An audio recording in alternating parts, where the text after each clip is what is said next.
Good morning, everybody. This is day number 46 of our Appalachian Trail through hike. Today, Dad and I are hiking we're hiking 12.32 miles from Pinefield Gap to Black Rock Trailhead is what we're doing. We're still in Shenandoah National Park. It is going to be hot today, even up here on the mountain, and it's already warm this morning. So I packed extra water. There is water sources along the way. If I have to stop and get some, I will.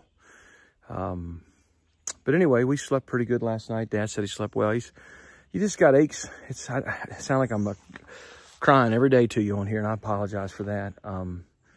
But you just get aches constantly, you know. So that's just something you have to just deal with, but it's not, you know, debilitating, thankfully. So, but I look at all these other folks, man, that walk, and you think, do they hurt like I hurt? I think they do, or maybe they don't. But anyway, we're doing good today. It was good. We were able to be in Bible study last night at our friend's church, which is nice. You know, out here we've not had the ability to do that. So that was really encouraging to me, to be able to be part of that. So that was good. As far as today goes, there's not a ton of elevation gain. I think I might have 2,500 feet, which is, you know, not bad for 12 miles.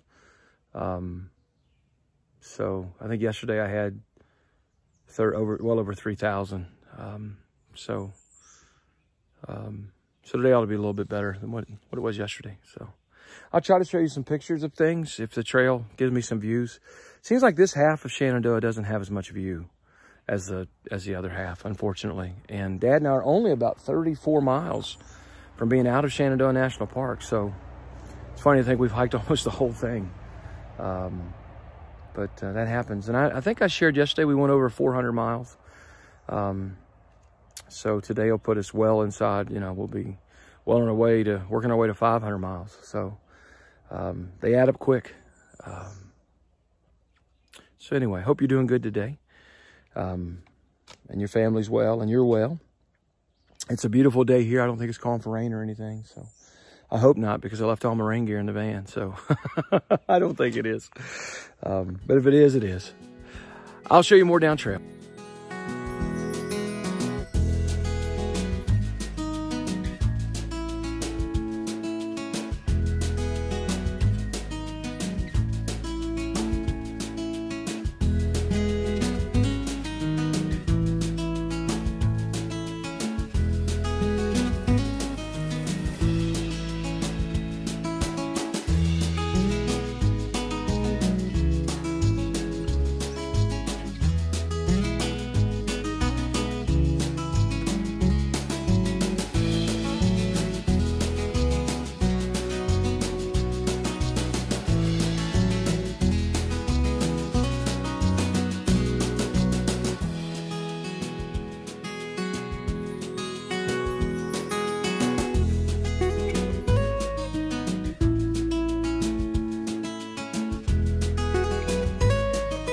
Here's a real neat spot to come into.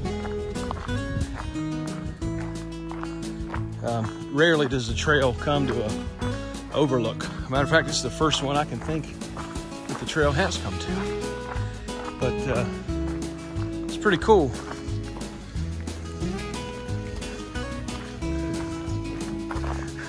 Sorry. Just stepped out in front of cars, just pulled in. But man, here's the view. How cool is that, huh?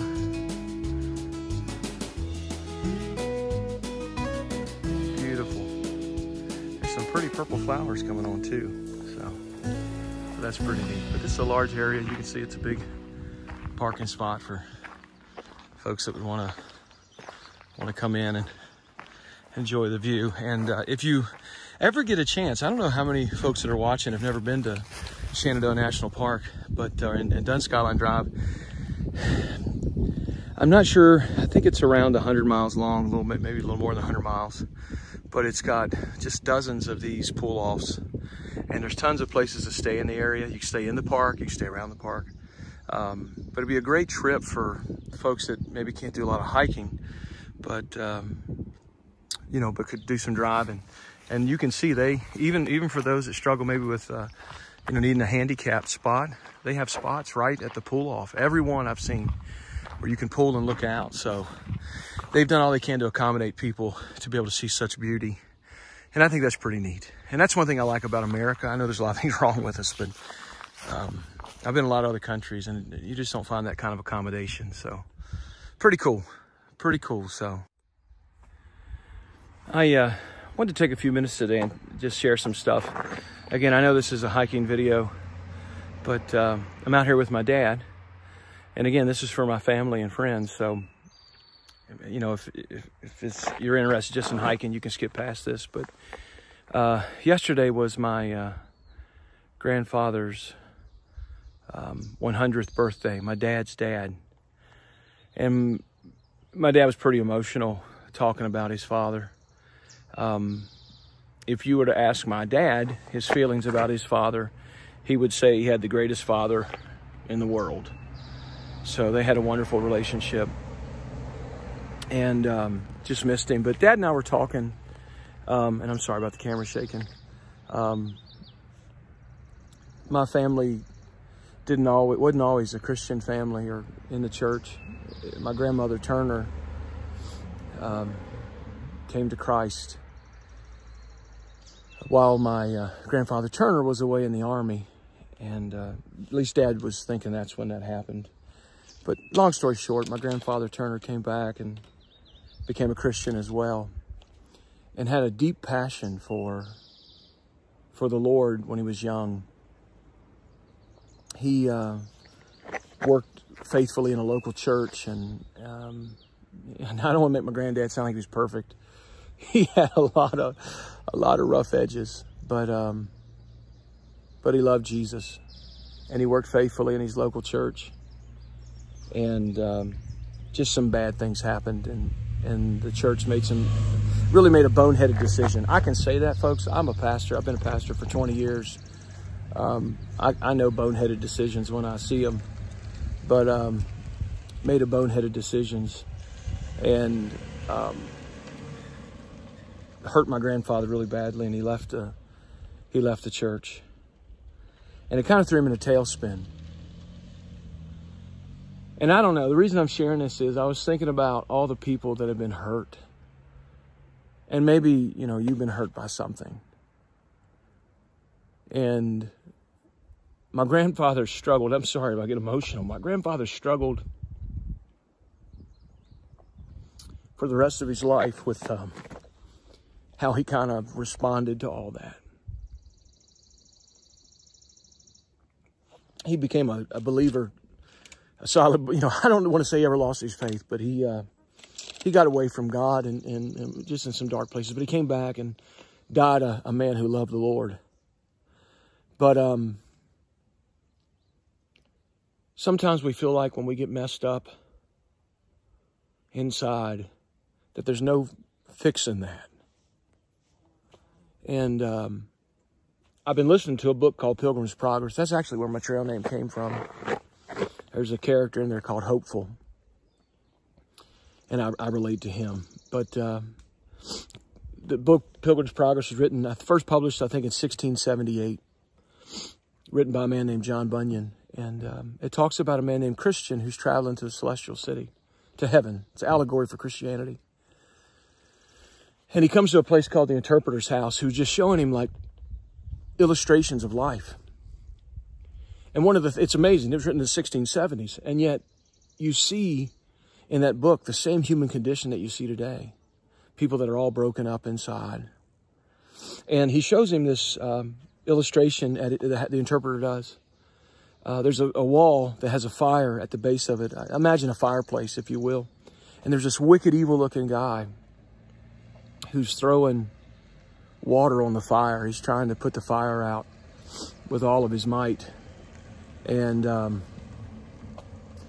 Christian says, you know, what is this all about? And the interpreter says, the fire is the work of the grace of God in a man's heart. Here we are, broken, ruined people. And yet God is working in spite of that. And the devil is just trying to throw water on it. Maybe you've been feeling that way, like the devil's just throwing water on your heart and you'll always be ruined and messed up. And I think that's what the devil was trying to do to my grandfather. You'll always be ruined and messed up.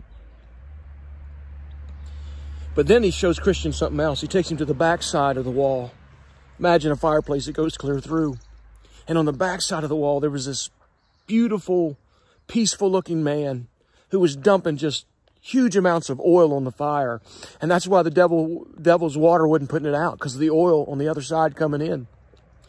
And Christian said, who's this? Or what's this? And the interpreter says, this is Christ.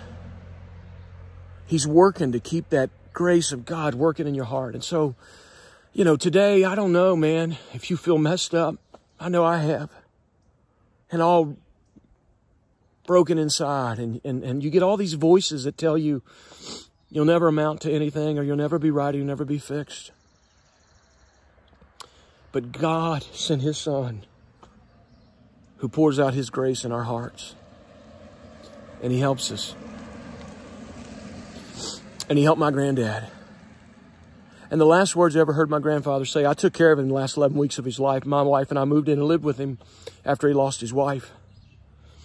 And the last words I ever heard him say at the hospital, he cried out, help me, Jesus. Help me, Jesus. Help me, Jesus. And he died just, I don't know, within an hour or so of that. The Bible says, for where sin did abound, grace did much more abound. I told my dad this morning that there's a verse that's really encouraged me. It's Romans chapter 5, verse 10. It says, if when we were God's enemies, we were saved through his Son, or reconciled through his Son's death, how much more then shall we be saved through his life? Romans 8, you go a few chapters later, it says, if God be for you, who can be against you? And so I don't know what you got going on in your life. I don't know if you got something, maybe a hurt from years ago, or and you feel like you'll never get healing. Listen, there's the grace of God being poured out in your life through Christ. And no matter how hard the devil tries to dump in water, Jesus is pouring in that oil. I'm glad he didn't give up on my grandfather. And I have faith that he won't give up on you, and he won't give up on me. Again, I know this is supposed to be a hiking video. I'm a preacher, folks. I haven't preached in like 7 weeks. I'm about to explode. But I'm overwhelmed at the goodness of God as I think about my granddad being 100 yesterday. I'm thankful for God's hand on my family, and I'm thankful for you today. And I pray that you'll see God's hand in your family. Thanks for listening to me. I hope it encourages somebody. Well, everybody, here's another pretty good overlook today. Just beautiful, man.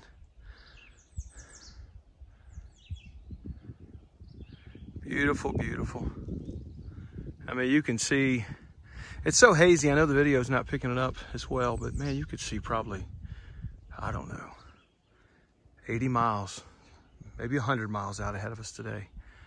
So some pretty little houses down the valley down there. So beautiful place.